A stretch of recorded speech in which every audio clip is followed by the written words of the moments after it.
બાપુનગરમાં cigarette બાબતે થયેલી તકરારમાં 3 યુવાનો પર છરી વડે જીવલેણ હુમલો. પોલીસે 2 હુમલાખોરોની કરી ધરપકડ. અમદાવાદના પૂર્વ વિસ્તાર ગણાતા બાપુનગરમાં અસામાજિક તત્વોનો ત્રાસ દિન પ્રતિદિન વધી રહ્યો છે.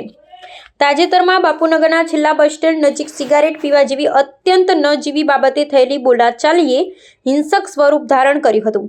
આ વિવાદમાં 2 શખ્સોએ ઉશ્કેરાઈ ત્યાં હાજર 3 નિર્દોષ યુવાનો પર તીક્ષ્ણ હથિયાર વડે જીવલેણ હુમલો કર્યો હતો, જેને કારણે સમગ્ર વિસ્તારમાં ભારે અફરાતફરી ને ભયનો માહોલ ફેલાઈ ગયો હતો. આ લોહિયાળ ઘટનાની વિગતો મુજબ દેવ રાજપૂત અને શિવકુમાર ઉર્ફે લલ્લુ રાજપૂત નામના 2 શખ્સોએ 3 યુવાનો સાથે તકરાર કરી હતી. ઝઘડો વધતા આ શખ્સોએ છરીના ઉપરા છાપરી ઘા ઝીંક્યા હતા, જેમાં રોહન અને રવિ નામના 2 યુવાનોને ગંભીર ઈજાઓ પહોંચી હતી. ઈજાગ્રસ્ત યુવાનોને તાત્કાલિક સારવાર અર્થે નજીકની હોસ્પિટલમાં ખસેડવામાં આવ્યા છે, જ્યાં રોહનની સ્થિતિ નાજુક હોવાનું જાણવા મળી રહ્યું છે. હુમલો કર્યા બાદ અસામાજિક તત્વોએ વાહનોમાં તોડફોડ કરી નાસી છૂટવાનો પ્રયાસ કર્યો હતો. ઘટનાની જાણ થતાં જ બાપુનગર પોલીસનો કાફલો ઘટના સ્થળે દોડી આવ્યો હતો અને તપાસનો ધમધમાટ શરૂ કર્યો હતો. પોલીસે ગણતરીના કલાકોમાં જ બંને મુખ્ય આરોપીઓની ધરપકડ કરી કાયદેસરની કાર્યવાહી હાથ ધરી છે.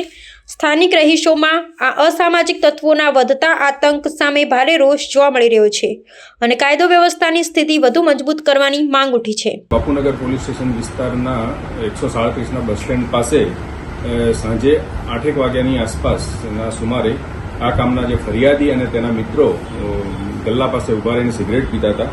એ સમયે આ કામના જે આરોપી છે શિવકુમાર ઉર્ફે લલ્લુ અને દેવ રાજપૂત ત્યાં આવેલા અને એમની જોડે અહીંયા સિગરેટ ઉભા કેમ પીવો છો એ બાબતે બબાલ કરી અને છરી વડે હુમલો કરેલો.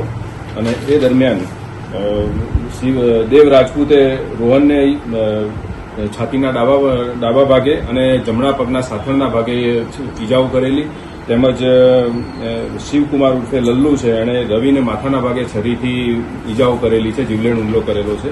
અને આ બાબતે બાપુનગર પોલીસ સ્ટેશનમાં બીએનએસની કલમ 109, 118, 115(2) વગેરે મુજબ ગુનો રજીસ્ટર કરવામાં આવ્યો છે.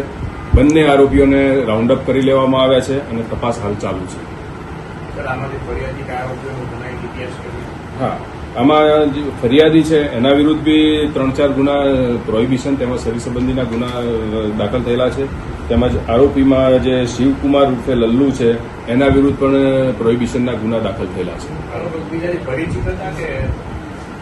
હા, એકબીજાને ઓળખતા તો હતા.